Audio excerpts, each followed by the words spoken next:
ఓం గంగణపతయ నమ. ఐం సరస్వత్యే నమ. క్రీం మహాకాళికాయ నమ. ద్రాం దత్తాత్రేయ నమ. హ్రీం హ్రీం బగ్లాముఖి దేవ్యే నమో నమ. జయ గురు దత్తాత్రేయాయ నమో నమ. ఓం నమ శివాయ శివాయ గురువే నమ. క్లీం కృష్ణాయ గోవిందాయ గోపీజన వల్లభాయ శ్రీకృష్ణ పరబ్రహ్మణే పరంజ్యోతిషే నమో నమ. శ్రీరామ జయ రామ జయ జయ రామ రామ. యూట్యూబ్ ప్రేక్షకులకు అందరికీ కూడా నమస్కారం అండి. నేను పాలపర్తి గురునాథ్ శర్మ, జ్యోతిషం వాస్తు సిద్ధాంతిని. మీకంతా కూడా గోచారరీత్యా గ్రహాల యొక్క స్థితిగతి కటిక వాటి ప్రభావం అంతా కూడా ఖగోళ శాస్త్ర వీరకంతా కూడా విశ్లేషణ చేసి పరిష్కారం చెప్పడం జరుగుతుంది. గ్రహాల యొక్క సంయోగం ఏ రకంగా ఉంది, ఈ యొక్క గ్రహాల యొక్క స్థితి వాటి ప్రభావం అంతా కూడా మేషాది ద్వాదశ రాశుల వాళ్ళకి ఎటువంటి ప్రభావం చూపబోతున్నాయి అనేది విశ్లేషణ చేయడం జరుగుతుంది. ప్రధానంగా శుక్రుడి యొక్క కారకత్వాలంతా కూడా విశ్లేషణ చేసుకుంటూ ప్రధానంగా గోచారీత్యా శుక్రుడు ఏ రకంగా మీకంతా కూడా శుభయోగాన్ని ఇవ్వబోతున్నాడో విశ్లేషణ చేయడం జరుగుతుంది. ప్రధానంగా శుక్రుడు శని యొక్క ప్రభావం అంతా కూడా ఈ యొక్క గోచారిత్య ఫలితాలంతా కూడా సంపూర్ణంగా విశ్లేషణ చేయడం జరుగుతుంది. ప్రధానంగా చూసుకుంటే శుక్రుడంతా కూడా ఈ యొక్క కళత్రకారకుడిగా చెప్పడం జరుగుతుంది. ప్రధానంగా శుక్రుడంతా కూడా ప్రధానంగా మీకంతా కూడా వివాహాది శుభకార్యాలు జరగాలన్నా, మంచి శుభమైన యోగాలు ఇవ్వాలన్నా కానీ శుక్రుడంతా కూడా భోగభాగ్యానికి కారణం అంతా చెప్పడం జరుగుతుంది. ప్రధానంగా శుక్రుడంతా కూడా ఐశ్వర్య ప్రదాతక లక్ష్మీకారకుడిగా చెప్పడం జరుగుతుంది. వ్యాపారంలో అభివృద్ధి కావాలన్నా, వ్యాపారంలో మంచి దక్షత రావాలన్నా, వ్యాపారంలో అష్టైశ్వర ప్రాప్తి ఆకస్మిక ధనలాభం కావాలన్నా శుక్రుడి యొక్క అనుగ్రహం అంతా కూడా మంచిగా ఉండాలి. జాతకరీత్యా చూసుకుంటే శుక్రుడు మిత్రస్థానంలో అత్యంత శుభుడిగా ఉంటాడు. లగ్న చక్ర వేషాత్తు మీకు అంతా కూడా లగ్నం తెలిసి ఉంటే కనుక లగ్నాన్ని చూసుకోండి, లేదు రాశి తెలిసి ఉంటే కనుక రాశిని చూసుకోండి. మీకంతా కూడా శుక్రుడు అంతా కూడా ప్రధానంగా మీకు ఆకస్మిక ధనయోగాన్ని ఇచ్చే విధంగా, లగ్జరీ లైఫ్ రిచ్ లైఫ్ అనేది ఇచ్చే విధంగా శుక్రుడు అంతా కూడా కారకుడు అంటాడు. పాండిత్యానికి, వేద పట్టణానికి, ప్రధానంగా మంత్రశాస్త్రానికి అంతా కూడా అష్టైశ్వర్య యోగం ఇచ్చే విధంగా ఉంటారు. ప్రధానంగా ఎవరైతే కనుక వస్త్ర వ్యాపారాలు చేస్తూ ఉంటారో వాళ్ళకంతా కూడా శుక్రుడు అంతా కూడా అష్టైశ్వర్య యోగం ఇచ్చే విధంగా ఉంటారు. ప్రధానంగా రత్నాల వ్యాపారాలు కానీ, జ్యువెలరీ బిజినెస్ కానీ, ప్రధానంగా ఇటువంటి కారకత్వాలంతా కూడా శుక్రుడికి అంతా కూడా చెప్పడం జరుగుతుంది. పాండిత్యము, వేద పఠనం కానీ, ప్రధానంగా మంచి ఎడ్యుకేషన్ అనేది ఉండడం కానీ, మంచి స్కాలర్గా ఉండడం, పిహెచ్డి చేయడం కానీ, ఇట్లాంటి అఖండమైన జ్ఞానాన్ని అంతా కూడా పొందడం అనేది సకల శాస్త్ర ప్రామాణ్యుడిగా చెప్పడం జరుగుతుంది. శుక్రుడు అంతా కూడా భోగభాగ్యాలకు అధిపతిగా చెప్పడం జరుగుతుంది. అష్టైశ్వర్య యోగాలు, రాజయోగాలు సిద్ధించాలన్నా, దేశాన్ని పరిపాలించాలి చేయాలన్నా, దేశాన్ని అంతా కూడా సాధించాలన్నా శుక్రుడి యొక్క అనుగ్రహం అంతా కూడా మెండుగా ఉండాలి. ప్రధానంగా కళలకంతా కూడా అధిపతిగా చెప్పడం జరుగుతుంది. లలిత కళలు కానీ, ప్రధానంగా ఈ యొక్క నృత్యం కానీ, గీతం కానీ, ప్రధానంగా పాండిత్యం, కవిత్వం కానీ ఇవన్నీ ఉండాలన్నా శుక్రుడి యొక్క అనుగ్రహం ఉండాలి. ప్రధానంగా కళాత్మకమైన జీవితం జీవించాలన్నా శరీరంలో కానీ, ప్రధానంగా చూసుకుంటే మంచి నృత్య కళాకారులుగా ఉండాలన్నా కానీ మంచిగా శుక్రుడి యొక్క అనుగ్రహం మెండుగా ఉండాలి. ప్రధానంగా శుక్రుడంతా కూడా ఈ యొక్క కారకత్వంతో ఉంటారు కావున మేషాది ద్వాదశ రాశుల వాళ్ళకి గోచారిత్యా శుక్రుడంతా కూడా ఈ రకంగా అనుగ్రహం ఇస్తున్నారు. శనీశ్వరుడంతా కూడా ఈ రకంగా అనుగ్రహం ఇస్తున్నారు. గోచారిత్యా కూడా శుక్రుడు శనీశ్వరుడు అంతా కూడా ప్రభావం అంతా కూడా మేషాది ద్వాదశ రాశుల వాళ్ళకి ఈ రకంగా ఉండబోతుంది. సంపూర్ణ విశ్లేషణ చేయడం జరుగుతుంది. ప్రధానంగా శనీశ్వరుడు అంతా కూడా కర్మఫలదాతగా చెప్పడం జరుగుతుంది. కర్మఫలదాత అయిన శనీశ్వరుడు అంతా కూడా ఇక్కడ కొన్ని రాశుల వాళ్ళకి ఏలినాటి శని ప్రభావం ఇస్తున్నారు. ప్రధానంగా అష్టమ స్థానంలో శనీశ్వరుడు సంచారం అంతా కూడా ఈ యొక్క ప్రభావం అంతా కూడా ఉంటుంది. కొన్ని రాశుల వాళ్ళకి అర్ధాష్టమ శని దోషం అనేది ఇవ్వడం, మళ్ళీ శనీశ్వరుడు యొక్క వక్ర దృష్టి అంతా కూడా కొన్ని రాశి మీద పడుతుంది. ఈ యొక్క కళత్రకారకుడైన ఈ యొక్క శుక్రుడు మరి ఈ యొక్క కర్మఫలదాత శనీశ్వరుడు అనుగ్రహం వల్ల ఈ యొక్క మేషాది ద్వాదశ రాశి వాళ్ళకి ఎటువంటి ప్రభావం చూపిస్తుంది, ఆర్థికంగా వాళ్ళకి ఎటువంటి లాభాలు గణించడానికి ఎటువంటి పరిష్కారం ఆచరించాలి, ప్రధానంగా నవగ్రహాల యొక్క స్థితిగతి సంయోగం వల్లనే అంతా కూడా ఈ యొక్క చతుర్గ్రహ కూటమి, పంచగ్రహ కూటమి, షష్టగ్రహ కూటమి అంతా కూడా గోచారిత్య సమూహం జరుగుతుంది. ప్రధానంగా ఈ యొక్క సంయోగం వల్ల ప్రధానంగా మేషాది ద్వాదశ రాశుల మీద ఎటువంటి ప్రభావం చూపిస్తున్నాయనేది సంపూర్ణంగా విశ్లేషణ చేయడం జరుగుతుంది. ప్రతినిత్యం కూడా గోమాత సేవ చేసుకోవడం వల్ల సకల గ్రహ దోష నివారణ జరుగుతుంది. కులదేవత ఆరాధన ప్రతినిత్యం కూడా ఆచరించాలి. శుక్రుడి యొక్క అనుగ్రహం కోసం ప్రయత్నించడం కూడా మహాలక్ష్మీదేవి ఆరాధన, ఈ యొక్క కనకదార స్తోత్రాన్ని చదువుకోవడం వల్ల విశేషంగా ధనప్రాప్తి లభించడానికి ఆస్కారం ఉంటుంది. బెల్లం పరమాన్నాన్ని మహాలక్ష్మీదేవికి ప్రతినిత్యం కూడా ఈ యొక్క ప్రదోష కాలంలో 6:30 నుంచి 7:30 మధ్యలో అంతా కూడా మహాలక్ష్మీదేవి అష్టకాన్ని చదువుకుంటూ, మహాలక్ష్మీదేవి అష్టోత్తరనామాలు చదువుకుంటూ కానీ, సహస్రనామాన్ని చదువుకుంటూ కానీ ఈ యొక్క బెల్లం పరమాన్నాన్ని అంతా కూడా నివేదన చేయడం వల్ల మహాలక్ష్మి స్థిరనివాసం లభించడానికి ఆస్కారం ఉంటుంది. కలత్రకారకుడైన ఈ యొక్క శుక్రుడంతా కూడా వివాహాది శుభకార్యాలు జరగాలన్నా, వంశాభివృద్ధి కలగాలన్నా, మీకు అన్యునమైన దాంపత్యం కలగాలన్నా, అఖండమైన సుఖ జీవితం లభించాలన్నా, భోగభాగ్యమైన రాజయోగాలు సిద్ధించాలన్నా శుక్రుడు అనుగ్రహం కావాలి. ఇక్కడ కర్మఫలాలకి శనీశ్వర అనుగ్రహం కూడా మంచిగా ఉండాలి. తద్వారా ఈ యొక్క మేషాది ద్వాదశ రాశి వాళ్ళకి గోచారీత్యా శుక్రుడు శనీశ్వరుడు ఇచ్చే ఫలితాలంతా కూడా సంపూర్ణంగా విశ్లేషణ చేయడం జరుగుతుంది.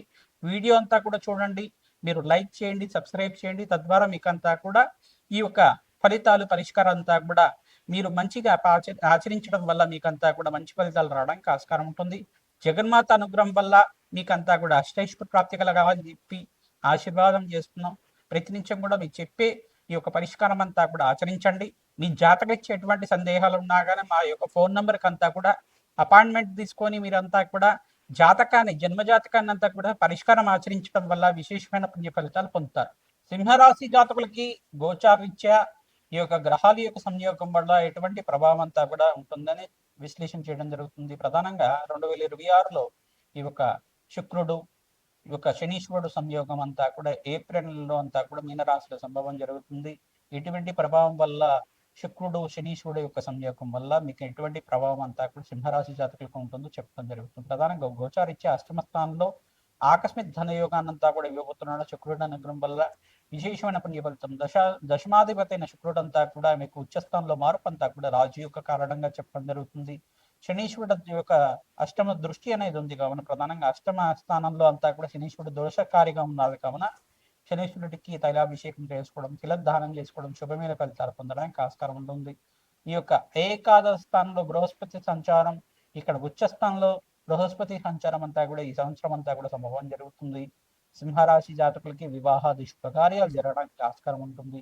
ఉద్యోగంలో మార్పు సిద్ధించడానికి కానీ, వ్యాపారంలో అభివృద్ధి కలగాలని కానీ ప్రతినిత్యం కూడా నవగ్రహారాధన చేసుకోవడం వల్ల విశేషమైన పుణ్య ఫలితాలు పొందుతారు.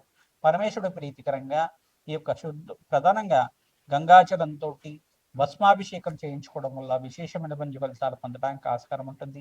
రుణ బాధలు, ఆర్థిక ఇబ్బందులతో బాధపడే వాళ్ళు సింహరాశి జాతకులు ప్రతినిత్యం కూడా అన్నాభిషేకం చేయించుకోవడం విశేషమైన పుణ్య ఫలితాలు పొందడానికి ఆస్కారం ఉంటుంది. అన్నాభిషేకం ఎవరైతే పరమేశ్వరుడు ప్రతినిత్యం కూడా ఆచరించుకుంటూ ఉంటారో విశేషమైన పుణ్య ఫలితాలు పొందుతారు.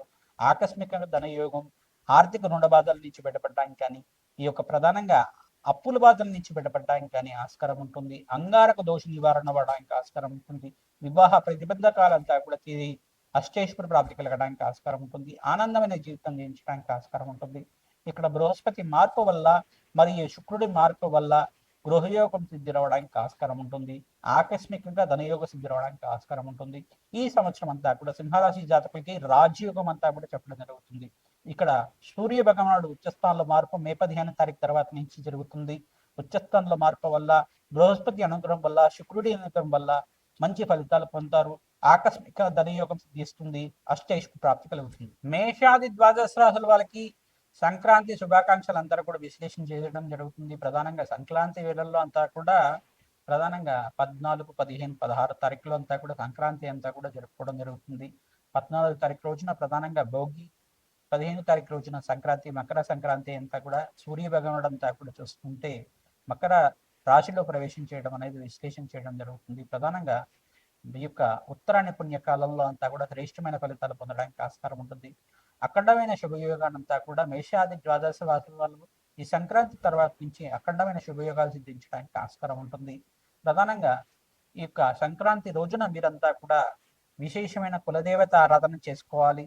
విశేషంగా కులదేవత ఆరాధన చేసుకోవడం వల్ల రాజయోగాన్ని చూస్తారు. మహాలక్ష్మీదేవి ఆరాధన చేసుకోవడం వల్ల భోగభాగ్యాలు, రాజయోగం సిద్ధి రావడానికి, అఖండమైన ఐశ్వర్య ప్రాప్తి కలగడానికి ఆస్కారం ఉంటుంది. ధనయోగం సిద్ధి రావడానికి ఆస్కారం ఉంటుంది. గోమాత సేవను ఆచరించడం, విశేషంగా సంక్రాంతి రోజున గోమాతనంతా కూడా పూజ చేసుకోవడం వల్ల పాడి పంట అంతా కూడా ఐశ్వర్య ప్రాప్తి కలగడానికి ఆస్కారం ఉంటుంది. ధనలక్ష్మి ఆరాధన చేసుకోవడం వల్ల అఖండమైన పుణ్య ప్రాప్తి కలుగుతుంది. ధాన్యలక్ష్మి ఆరాధన చేసుకోవడం వల్ల ధాన్యానికి లోటు లేకుండా అఖండమైన శుభ ఫలితాలు పొందడానికి ఆస్కారం ఉంటుంది. ప్రధానంగా పితృదేవత ఆరాధన చేసుకుంటారు. సంక్రాంతి రోజున పెద్దల పండగ అంటారు కాబట్టి పితృదేవత ఆరాధన చేసుకోవడం వల్ల పితృదేవతలంతా కూడా శాశ్వతంగా బ్రహ్మలోకంలో నివాసం ఉండడానికి కానీ, శాశ్వతంగా వైకుంఠ ప్రాప్తి కలగడానికి కానీ, శాశ్వతంగా కైలాస ప్రాప్తి కలగడానికి కానీ, శాశ్వతంగా స్వర్గలోకంలో పుణ్యలోకంలో స్థిర నివాసం ఉండడానికి ఈ ప్రధానంగా ఎక్కువ రోజునే ప్రధానంగా సంక్రాంతి రోజున మాత్రమే ఎవరైతే కనుక ఈ యొక్క పితృదేవత ఆరాధన చేసుకుంటూ ఉంటారో మీకంతా కూడా రాజ్యోగంగా చెప్పడం జరుగుతుంది. ప్రధానంగా పితృదేవతలకు ప్రీతికరంగా స్వయంపాక దానం, బ్రాహ్మణత్వం దానం చేసుకోవడం, తిలతర్పణాలు చేసుకోవడం, అఖండమైన శుభ ఫలితాలు పొందడానికి ఆస్కారం ఉంటుంది.